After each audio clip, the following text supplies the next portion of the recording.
Hello students. आज हम लोग force and laws of motion का पार्ट थर्ड पढ़ेंगे। तो टॉपिक है एनर्सिया। तो सबसे पहले ये फर्स्ट फिगर को कंसिडर करो। सपोज करो कि एक हेवी बॉक्स है जो रेस्ट में है। रेस्ट मतलब क्या, वो रुका हुआ है। तो ये कब तक रेस्ट में रहेगा? जब तक हम बाहर से फोर्स नहीं लगाएं, या ये भी कह सकते हैं कि ये खुद अपना पोजीशन नहीं चेंज कर सकता। इसी प्रॉपर्टी को एनर्सिया कहते हैं। सेकेंड पार्ट जब फिगर को देखो, अगर इस हेवी बॉक्स को मूव करना है तो फोर्स लगाना पड़ेगा, और अगर तुम फोर्स लगाओगे तो फील करोगे कि ये बॉक्स तुम्हारे फोर्स को अपोज कर रहा है। तो ये प्रॉपर्टी को भी इनर्शिया कहते हैं। तो फर्स्ट फिगर में तुम देखो, जब यहाँ पर कोई फोर्स नहीं लग रहा था, यहाँ ग्राउंड पे ये रखा हुआ था, इसका नेचुरल टेंडेंसी क्या है? To be at rest. मतलब ये क्या होगा? रुका रहेगा। कब तक रुका रहेगा? जब तक इस पर बाहर से फोर्स नहीं लगे। सेकेंड में देखो, जब इसमें हम फोर्स लगाएं तो ये क्या कर रहा था? इसका अपोज कर रहा था। तो नेचुरल टेंडेंसी क्या है कि जब भी किसी ऑब्जेक्ट पर हम फोर्स लगाते हैं तो वो क्या करता है? उसको रेजिस्ट करता है, मतलब अपोज करता है। ए चेंज और अपोज अ चेंज। तो चेंज का मतलब क्या हुआ यहाँ पर कि जैसे ये बॉडी क्या था? रेस्ट में था। जब इसको फोर्स लगाते हैं तो क्या होगा? वो मोशन में आएगा, तो उसका स्टेट क्या होगा? चेंज होगा। तो जब भी स्टेट किसी बॉडी का चेंज करेंगे तो वो क्या करता है? उसका वो अपोज करता है। थर्ड केस में तुम देखो, इस बॉल में जब फोर्स अप्लाई करते हैं तो वो क्या होता है? आगे बढ़ता है, फिर इसका स्पीड कम होता है, और फिर एक जगह पर आके ये रुक जाता है, क्योंकि फ्रिक्शनल फोर्स इसके मोशन को अपोज करता है। अगर फ्रिक्शनल फोर्स नहीं रहता तो ये बॉल कभी नहीं रुकता। मान लो अगर ये 20 मीटर पर सेकंड के स्पीड से चल रहा है तो फ्रिक्शनल फोर्स के कारण ना इसका स्पीड कम हुआ। अगर फ्रिक्शनल फोर्स नहीं रहता तो 20 मीटर पर सेकंड के स्पीड से वो चलते रहता, या कहीं यूनिफॉर्म मोशन में रहता वो। या अगर वो स्ट्रेट लाइन में चल रहा है तो वो स्ट्रेट लाइन में ही चलता रहता। कब तक? जब तक कोई बाहर से फोर्स ना लगे। देखो यहाँ पर, if there is no frictional force, तो नेचुरल टेंडेंसी इस बॉल का क्या रहता है? To be in motion. अगर मान लो फ्रिक्शनल फोर्स नहीं रहता तो ये बॉल कभी नहीं रुकता। ये क्या होता है? हमेशा स्ट्रेट चलते जाता है, क्या कि इसका नेचर क्या है? To be in motion. या अगर स्ट्रेट लाइन में चल रहा है तो क्या कहेंगे? To be in motion in straight line. इसका नेचुरल टेंडेंसी क्या है? हमेशा स्ट्रेट लाइन में चलने का। वो कब तक स्ट्रेट लाइन में चलेगा? जब तक बाहर से कोई फोर्स ना लगे।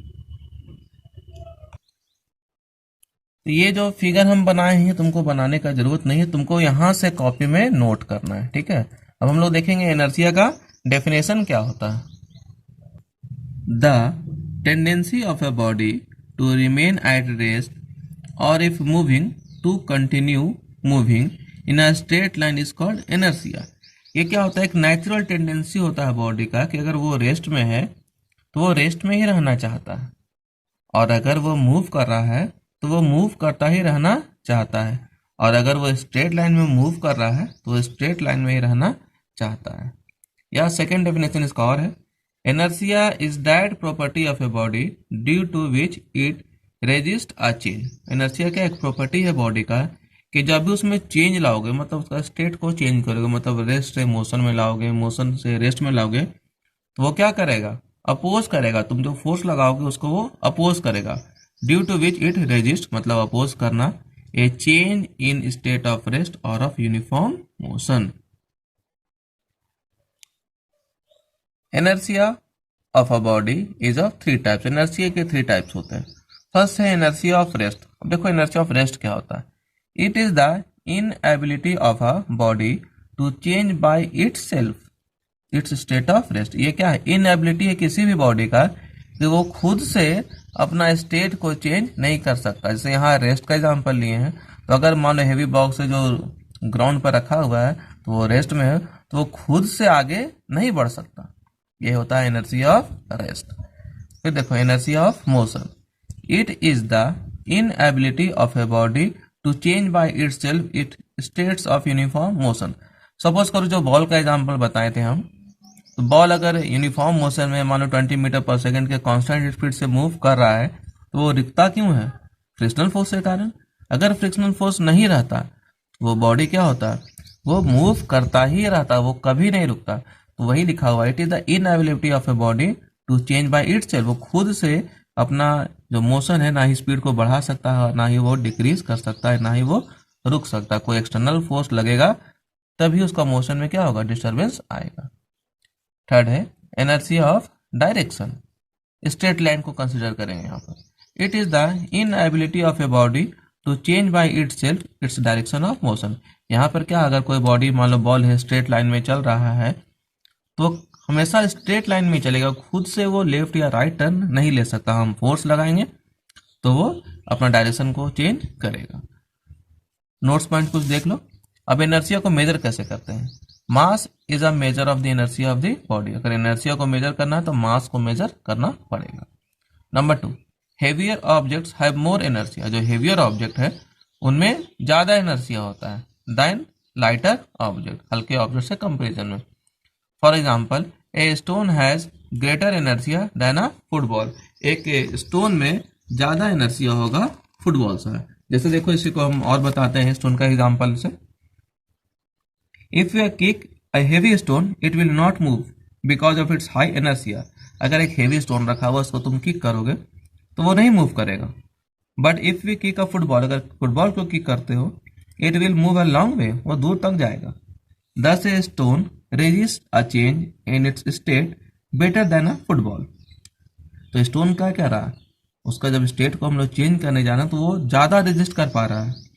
सो a stone has more energy than a football. तो स्टोन में क्या है, ज्यादा एनर्जिया है फुटबॉल से। यानी क्या है, तो स्टोन का क्या है, ज्यादा मास है तो उसमें क्या एनर्जिया ज्यादा है, तो वो रेजिस्ट ज्यादा करेगा।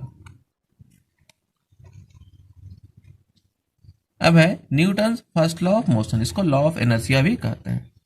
तो अगर तुमको इनर्शिया समझ में आया होगा तो वही है Newton first law of motion. देखो क्या लिखता है, according to Newton first law of motion a body at rest will remain at rest. अगर कोई बॉडी रेस्ट में है तो वो रेस्ट में रहेगा।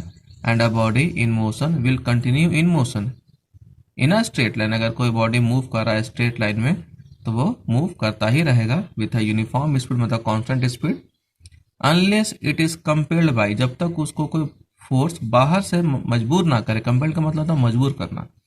Unless it is compelled by an external force to change its state of rest और of uniform motion.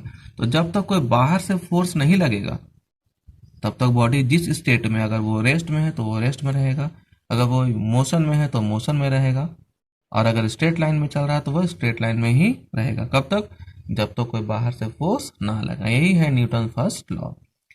Next class में हम आप लोगों को इसका कुछ एप्लीकेशन बेस्ड क्वेश्चंस करवाएंगे।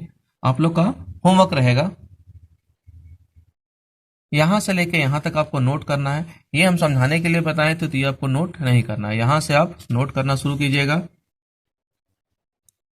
और ये पेज पूरा नोट करना है आपको। ध्यान से देख लीजिए।